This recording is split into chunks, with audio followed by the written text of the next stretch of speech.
अस्सलाम वालेकुम स्टूडेंट्स, मेरा नाम है मोहम्मद आफाक और आप देख रहे हैं study with concept channel. Student, last lecture में हमने डिस्कस किया फ्लो चार्ट के बारे में, उसकी डेफिनेशन को पढ़ा, फिर उसकी इंपॉर्टेंस हमने डिस्क्राइब की और उसके साथ साथ हमने requirements of a flow chart को भी डिस्कस किया। आज हम उसी लेक्चर को कंटिन्यू करने जा रहे हैं। उसके नेक्स्ट उस आर्टिकल का जो नेक्स्ट टॉपिक है आज हम उसके पढ़ेंगे, जिसका नाम है symbols in a flow chart, और उसके साथ साथ हम पढ़ेंगे examples of a flow chart को भी। तो चलिए स्टार्ट करते हैं आज का लेक्चर। सबसे पहले मैं आपको बता दूं कि आपके जो सिंबल ऑफ फ्लो चार्ट हैं वो होते हैं 6 तरह के। यानी 6 तरह के जो आपके फ्लो चार्ट के सिंबल हैं वो यूज होते हैं। सबसे पहला जो आपका सिंबल है वो है फ्लो लाइन का, और उसके बाद आप पढ़ेंगे टर्मिनल सिंबल को, उसके बाद आप पढ़ेंगे प्रोसेस सिंबल को, फिर उसके बाद डिसीजन मेकिंग, और फिर इनपुट आउटपुट, और फिर कनेक्टर को। सबसे पहला आपका जो सिंबल है वो है फ्लो लाइन। फ्लो लाइन को अगर आप देखें तो इसकी बुक में इसकी डिस्क्रिप्शन कुछ इस तरह बयान की गई है कि it indicate the flow of steps in a flow chart. अब इस लाइन का क्या मतलब है?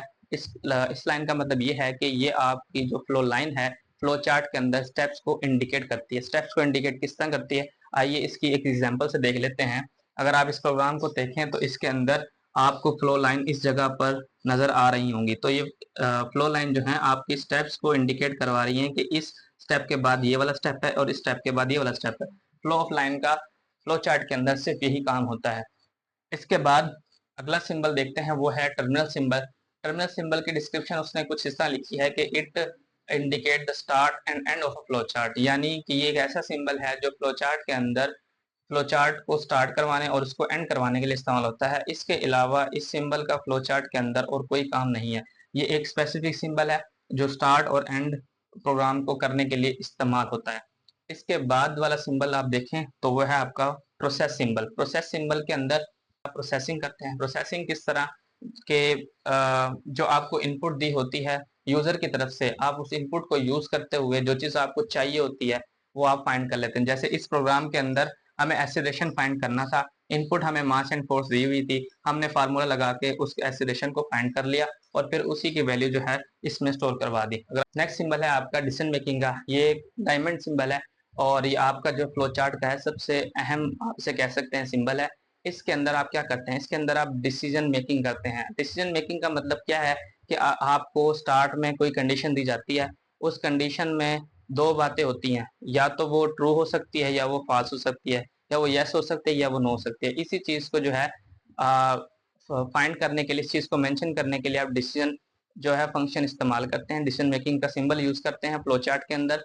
आगे जाकर एग्जांपल्स में डिसीजन मेकिंग का जो सिंबल है वो बार बार इस्तेमाल हुआ है, हम उसके वर्किंग जो है आगे जाकर भी देखेंगे।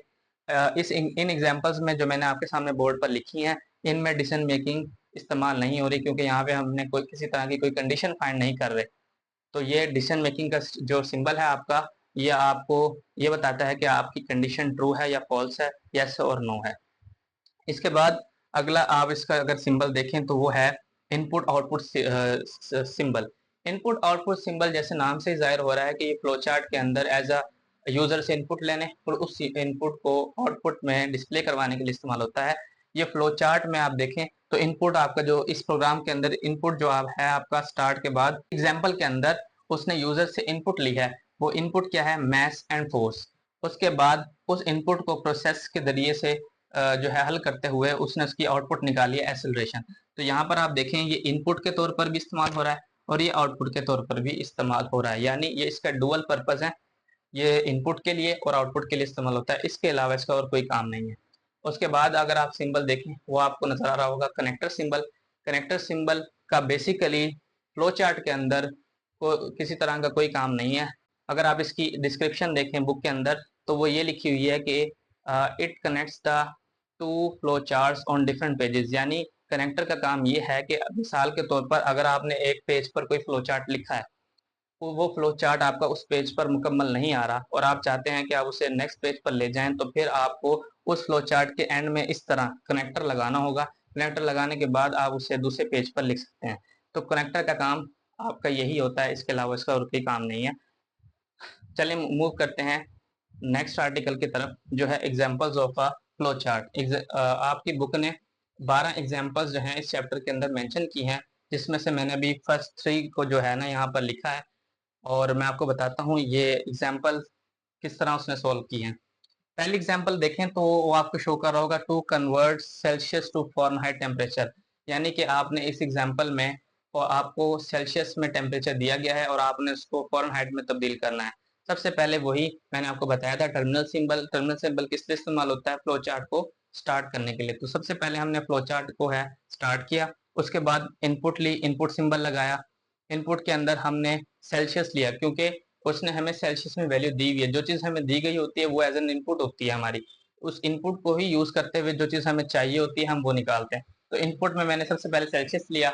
अब मैंने फाइंड क्या करना था? मैंने फाइंड करना था फॉरेनहाइट।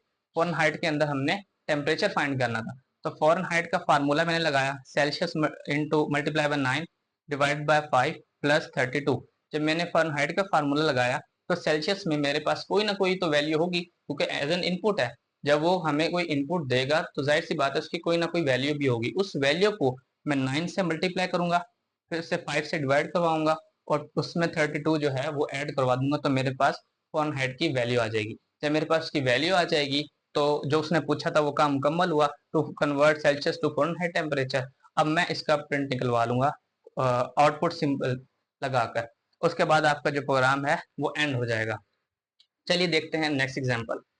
इस एग्जांपल में उसने कहा है कि आपने एक्सेलरेशन फाइंड करना है किसके जरिए? गिवन मास एंड फोर्स के जरिए। यानी उसने मास एंड फोर्स आपको दी हुई है और आपको वो कहता है कि आपने एक्सेलरेशन फाइंड करना है। सबसे इसी तरह बिल्कुल आपने पहले प्रोग्राम को स्टार्ट करना है, स्टार्ट सिंबल लगाना है। उसके बाद आपने इनपुट वाला सिंबल यूज करते हुए इनपुट जो उसने आपको दी थी मास एंड फोर्स वो आप इंटर करेंगे। उसके बाद प्रोसेसिंग यूनिट की तरफ चले जाएंगे जिसके अंदर आपने जो चीज फाइंड करनी है उस चीज का फार्मूला लगाएंगे। यानी आपने एक्सीलरेशन फाइंड करना है। एक्सीलरेशन किस तरह फाइंड करते हैं आप? मास एंड फोर्स के जरिए। ये फिजिक्स के अंदर चैप्टर नंबर 2 में एक्सीलरेशन का एक टॉपिक है, वहां पर ये फार्मूला मेंशन है कि acceleration is equal to force divided by मास।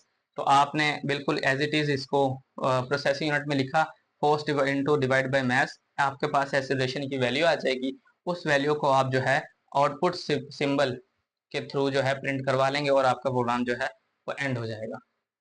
इसके बाद हम मूव करते हैं नेक्स्ट एग्जांपल की तरफ जिसमें उसने लिखा है find volume of a cube. आपने एक क्यूब का वॉल्यूम फाइंड करना है। क्यूब में आपको बता दूं कि एक ट्रायंगुलर शेप सिंबल होता है जिसके 3 एजेस होते हैं। तो आपने उस क्यूब का वॉल्यूम फाइंड करना है। वो आप कैसे करेंगे? सबसे पहले आप फ्लो चार्ट को स्टार्ट करवाएंगे स्टार्ट सिंबल के थ्रू। उसके बाद आप इनपुट लेंगे। इनपुट में आप उसने एज क्यों लिया, ये एक क्वेश्चन बनता है।